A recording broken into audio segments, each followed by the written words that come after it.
China জুতার সেরা collection পেতে চলে আসুন আপনারা প্রতি মঙ্গলবার থেকে শুক্রবার দুপুর ৩টা থেকে রাত ১০টা পর্যন্ত নারায়ণগঞ্জ কয়লাঘাটের হাটে।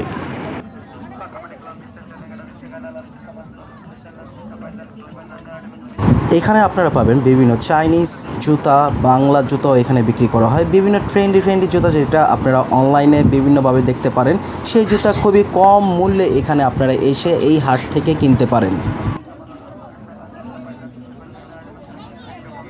ভাইরাল এই জুতাগুলো পেতে এখনই চলে আসুন। আজ শুক্রবার দুপুর ৩টা থেকে রাত্র ১০টা পর্যন্ত এই হাট থাকবে। আপনারা চলে আসুন, খুবই কম মূল্যে এখান থেকে আপনারা ক্রয় করতে পারবেন। ভিডিওটি যদি আপনাদের ভালো লেগে থাকে আপনারা প্লিজ এর ভিডিওটা শেয়ার করে দিবেন, যেন সবাই এই ভিডিওটা দেখতে পারে এবং সবাই এসে এখান থেকে কেনাকাটা করতে পারে। আমি আবারও স্থান বলে দিচ্ছি, নারায়ণগঞ্জ কয়লাঘাট হাট, রজনীগন্ধা ব্রিজের নিচের ওই পারে।